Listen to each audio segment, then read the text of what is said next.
Vilhjálmur Þorsteinsson, gjörðu svo vel. Já, formaður og góður ráðsfulltrúar. Ég vil nú fyrst bara þakka fyrir það að mín gamla breytingatilla sem ég var nú bara sannasagna búin að gleyma. Hún fékk á endanum uppreist æru og er hér komin inn í 1. grein og fagna því sérstaklega að öllum skal tryggður réttur til að lifa með reisn. Margbreytileiki mannlífsins skal virtur í hvívetna. Mér finnst þetta falleg grein og afskaplega ánægður að sjá þetta. Aftur á móti þarna í greinin sem heitir vernd réttinda, þar er komið orðalag tryggja mannréttindi gegn ágangi ríkisvalds og annara. Það finnst mér aftur á móti kannski ekki alveg eins fallegt orðalag. Og svona, það er svona smekksatriði hvort að mann getur nú kannski fundið eitthvað svona fallegra þar. Nú síðan fagna ég því aftur í skoðun á tjáningafrelsinu að þar er kveðið á óheftan aðgang að netinu og upplýsingatækni og bara árétta af því að maður heyrir alveg misskilning á þessu og þarna er náttúrulega fyrst og fremst verið að segja að það megi ekki hefta aðgang fólks að netinu. Það er ekki það að allir eiga að fá ókeypis internetið eitthvað svoleiðis og það auðvitað væntanlega mun koma skýrt fram í greinargerð. En það að stjórnvöld geti ekki heft aðgang fólks að upplýsingamiðlunum gegnum netið er mjög mikilvæg lýðræðis breyting eða styrking á lýðræðinu sem mun skipta máli í framtíðinni. Í upplýsingafrelsinu þá er komið þarna aftast orðalag að ákvarðanir leynd skulu reglulega endurskoðaðar af óháðum aðila. Þetta er svolítið veikt orðalag og hefði kannski mátt tiltaka nánar, samkvæmt nánar ákvæðum í lögum og herða eitthvað á þessu, en þetta er auðvitað betur en ekkert.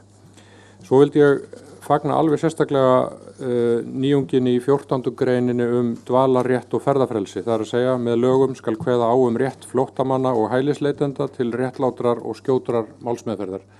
Þetta finnst mér vera mjög gott atriði að fá í stjórnarskrá. Þetta er dæmi mál sem að gæti átt undir högg að sækja í einhverjum popúlismabylgjum sem að hætta er á að gætu riðið yfir einhvern tíma síðar.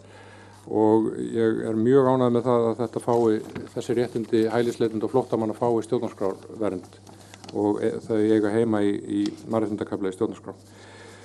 Svo í náttúru Íslands og umhverfi þá var þar orðalag að náttúra Íslands sé friðhelg sem ég sé að menn eru búin að breyta núna. Í náttúru Íslands er undirstaða lífs í landinu. Þetta finnst mér líka gott vegna þess að orðalagi var svolítið yfirdrifið eins og það var og kannski með þeim hætti að það var ekki eiginlega hægt að taka það alveg bókstaflega og það veikir stjórnarskrána að hafa svoleiðis orðalag sem að fólk getur eiginlega ekki alveg svona lagt fullan trúnað á.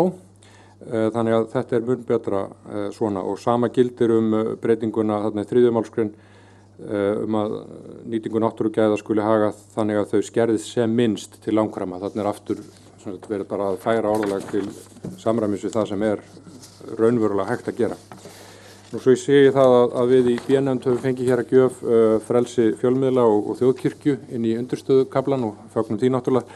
En svona gamli sleftu þá er það örugglega ágætis ráðstöfun og þetta kemur þá náttúrulega mjög snemma í nýju stjórnarskrána og það fer kannski bara vel á því. Nú þjóðkirkju ákvæðið er auðvitað ákveðið málamiðlun. Það hafa verið miklar umræður hér í ráðinu þetta.